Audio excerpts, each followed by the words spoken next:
It's the end of the week, and that usually means a national rundown, but we've got some more content coming for you tomorrow. So we're going to talk about some things going on internationally that have just started kicking off just this week.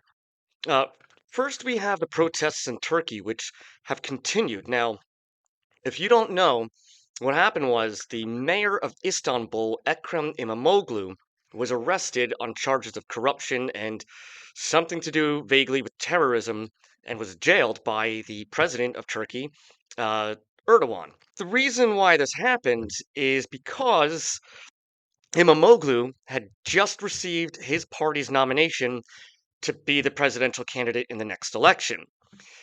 And Erdogan does not like any competition, so he had him taken out and jailed. Of course, this is all politically motivated, and everybody knows that. So hundreds of thousands of people have been demonstrating all across Turkey, and of course, Erdogan said that these people are evil, and he's doing everything he can to stop them, including arresting Imamoglu's lawyer. Yeah. So not only is the mayor of Istanbul sitting in jail on fake charges, so is his lawyer. So, there's a lot of talk about, is this the end of Erdogan's power? Look, the guy's been in office since 2014, and he has faced massive protests before, and he's not afraid of controversy, and he's really changed the government to be the one that he wants, not the one for the Turkish people. That being said, he still does have a solid base of support.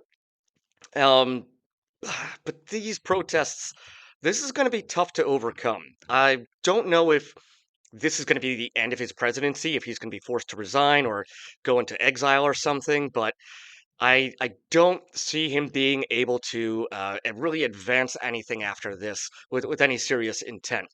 Now, the next elections are set to take place by 2028, but can take place sooner.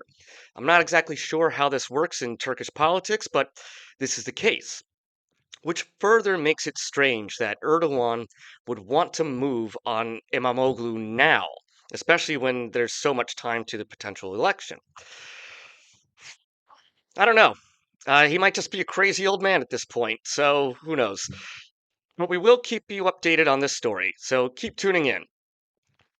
Second, we have the protests in Gaza. Now, Gazan citizens have been taken to the streets to protest a number of things.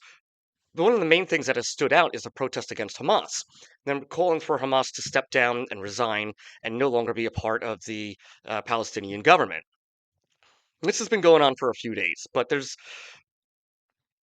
this hasn't been the hopeful sign that many people would expect it to be. For example, you have commentators saying that, well, they're not just protesting against Hamas, they're protesting against the war, and they're also protesting against the Israelis. So this is just a general protest, one factor of which, or one facet of which, is against Hamas. So we'll have to see if that gains any steam. Other cynical commentators have said this is Hamas doing this on purpose just to try to buy themselves a little time, maybe see if they can slow down the Israeli advance in Gaza and, I don't know, maybe regroup, rearm. Who knows what they're trying to do. But then the counter to that was that this might be a pro war argument to try to undermine any peace process through the protests.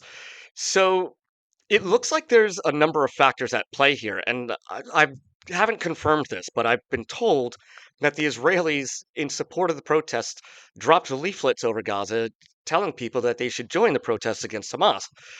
And this only made people want to defend Hamas against Israel. So it backfired, but to what degree, I'm not really sure. In any case, this is a very interesting development. We haven't actually seen this before, and so I'm actually surprised it's taken this long in the war for this to happen. My guess is that this is a result of people coming back from the south of Gaza to the north of Gaza and just seeing that their entire city has been leveled and is just a pile of rubble, and that there's nothing left to come back to, and that they're frustrated with that and are thinking, okay, well, what else are we going to do? Let's start with getting rid of Hamas. We'll worry about the Israelis after. After all, they're here for Hamas, or so they say. in any case, it's constantly developing. It's a very dynamic scene out there. And again, yeah, we're going to be following this up day by day, and we'll be giving you updates. So keep on coming by, and don't forget to subscribe.